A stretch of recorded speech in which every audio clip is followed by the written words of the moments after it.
Movie की शुरुआत होती है और हमें एक एड दिखाया जाता है। यहाँ एक आदमी बताता है कि उसकी कंपनी ने ऐसी एंड्रॉयड वाइफ बनाई है जो बिल्कुल असली वाइफ के जैसे काम कर सकती है। अगर इस रोबोट वाइफ में आपकी वाइफ की मेमोरी डाल दे तब यह बिल्कुल उसकी तरह ही काम करे, जो कि देखने में काफी ब्यूटीफुल है। और यह रोबोट काफी ज्यादा एडवांस है और इन्हें खाना बनाने के लिए ट्रेंड किया हुआ है और साथ ही यह अपने मालिक को कैनी चैनी करके भी खुश कर सकते हैं। फिर हमें एक आदमी को दिखाया जाता है जिसका नाम विलियम है। विलियम एंड्रॉयड वाइफ को पकड़ने का काम करता था और वो इसी कंपनी के लिए काम करता था। और इस कंपनी का मानना था कि इन रोबोट्स में बिल्कुल इंसानों जैसी फीलिंग है, इसलिए इन्हें रोबोट्स की तरह ट्रीट नहीं करना चाहिए। विलियम अपने बॉस से बात कर रहा होता है। इस कंपनी के मालिक का नाम मरियम है, जहां हमें पता चलता है कि विलियम की वाइफ की हाल ही में डेथ हो गई है। विलियम इस कंपनी का वफादार एम्प्लॉय होता है, इसलिए मरियम उसके काम से खुश होके उसे एक एंड्रॉयड वाइफ गिफ्ट करता है। इसके बाद विलियम उस एंड्रॉयड वाइफ को अपने घर लेकर आता है और वो उस एंड्रॉयड वाइफ में अपनी मरी हुई वाइफ की यादें डाल देता है। उसकी वाइफ का नाम मारिया होता है, इसलिए वो उसको भी मारिया के नाम से बुलाता है। ये रोबोट वाइफ बहुत इंटेलिजेंट होती है, इसलिए वो मारिया की सारी यादों को स्टोर कर लेती है और वो उसी की तरह रिएक्ट करने लगती है। रात में विलियम एंड्रॉयड वाइफ को लेकर रूम में जाता है और यहाँ विलियम उसके साथ कैनी चैनी करता है। अगली सुबह जब विलियम ब्रेकफास्ट कर रहा होता है तब वो न्यूज में देखता है जहाँ कुछ लोग प्रोटेस्ट कर रहे थे। मारिया भी टीवी में देखती है, जिस पर विलियम बताता है कि यह बुरे लोग हैं और इन्हीं लोगों से मैं दुनिया को बचाने का काम करता हूँ। जिसके बाद विलियम ऑफिस जाता है जहाँ वो अपने दोस्त जैक से मिलता है। विलियम और उसका दोस्त मिलकर एंड्रॉयड वाइफ को ढूंढने का काम करते हैं। फिर इनको एक न्यूज मिलते हैं कि कुछ एंड्रॉयड वाइफ्स को किडनैप कर लिया गया है। फिर हमें कुछ एंड्रॉयड वाइफ्स को दिखाया जाता है जिन्हें स्केयर ऑर्गेनाइजेशन ने किडनैप कर रखा था। तभी इनमें से एक एंड्रॉयड वाइफ जाग जाती है और वो यहाँ से भागने लगती है।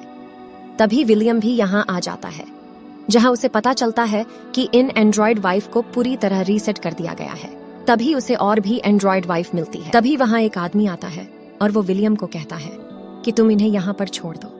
लेकिन जैसे ही विलियम को मौका मिलता है विलियम उस आदमी को मार देता है।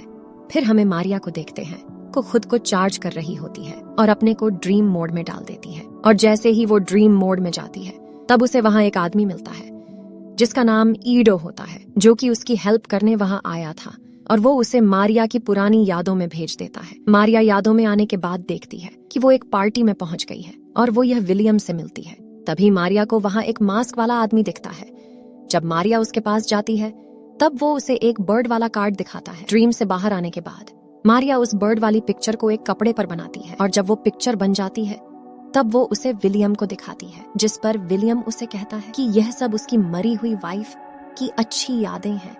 जब मारिया साइकिलिंग कर रही होती है तब उसके सामने लुइस नाम की औरत आ जाती है, जिसकी वजह से मारिया सड़क के किनारे गिर जाती है। और जब मारिया उससे पूछती है कि तुम मेरे सामने क्यों खड़ी हो गई, जिस पर लुइस बोलती है कि तुम्हारे पास ज्यादा समय नहीं है, इसलिए तुम्हें बहुत जल्द सब कुछ याद करना हो। इसके बाद मारिया घर आ जाती है और घर आने के बाद Maria self exploration mode on करती, लेकिन उसे उसका एक्सेस नहीं मिलता। जिसके बाद मारिया फिर से ड्रीम मोड में जाती है और वो ईडो से इसके बारे में पूछती है, जहां उसे पता चलता है कि उसकी मेमोरी में ज्यादातर फाइल्स लॉक है और इसलिए वो इसे एक्सेस नहीं कर सकती है। जिसके बाद वो ऐसी जगह जाती है जहां पर विलियम की वाइफ डायरी पढ़ रही होती है। तभी वो मास्क वाला आदमी फिर से वहां आता है, जिसे मारिया ने पहले वाले ड्रीम में भी देखा था। लेकिन तभी विलियम आकर मारिया को जगा देता है। फिर रात में जब मारिया सो रही होती तब विलियम उठता है और वो मारिया की बनाई हुई बर्ड वाली पिक्चर को डस्टबिन में फेंक देता है। इस सीन से हमें पता चलता है कि विलियम मारिया से काफी सारी बातें छुपा रहा है। अगले दिन विलियम काम पर जाता है जहां उसे एक एंड्रॉयड वाइफ को पकड़ना था,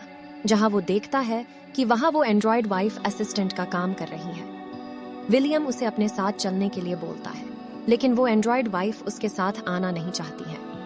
वो कहती है कि तुम्हारे साथ जाने से अच्छा तो मैं अपनी जान यहीं दे दूं। और वो यह कहते हुए खिड़की से नीचे कूद जाती है। फिर हम मारिया को देखते हैं जिसके पास लुइस आई हुई थी। तभी लुइस मारिया से पूछती है, क्या तुम्हारी मुलाकात लेनी से हुई थी?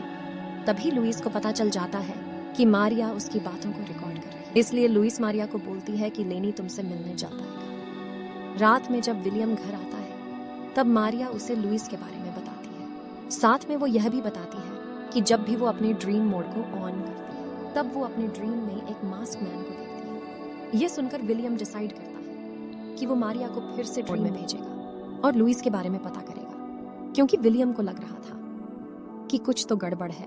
लुइस का पता लगाने के लिए विलियम अपने एक दोस्त की मदद लेता है और वो उसे अपने घर में बुलाता है, जिसके बाद यह मारिया को ड्रीम मोड में भेज देते हैं। ड्रीम मोड में जाने के बाद मारिया एक घर में जाती है, तभी उसे वहां वो मास्क मैन दिखता है, जहां वो मास्क मैन अपना मास्क उतारता है, जहां हमें पता चलता है कि वो मास्क मैन लेनी होता है, जिसके बारे में लुइस बात कर रही थी। लेनी मारिया को एक एड्रेस देता है और ये विलियम और उसका दोस्त भी देख रहा होता है। इसके बाद विलियम उस एड्रेस पर जाता है जो एड्रेस लेनी ने मारिया को दिया था, लेकिन वहां जाने के बाद इन लोगों को वहां कुछ भी नहीं मिलता है, इसलिए वो वापस घर आ जाता है।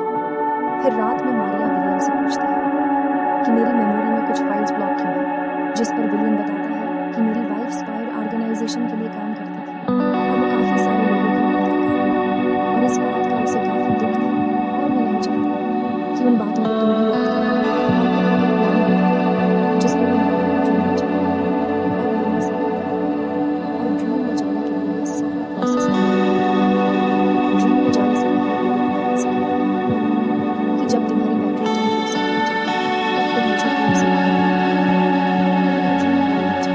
जहां मारिया के सामने लेनी आ जाता है। तभी वहां पर विलियम भी आ जाता है और वो मारिया को वहां से जाने के लिए बोलता है, जिसके बाद वो लेनी को मारता है। मारिया भागते हुए एक दरवाजे के अंदर से एक पार्टी में आ जाती है, लेकिन यहाँ विलियम और लेनी भी आ जाते हैं। यहाँ विलियम लेनी को मारने ही वाला होता है, लेकिन तभी मारिया की बैटरी 10% हो जाती है, इसलिए वो विलियम को ड्रीम से बाहर ले आता है।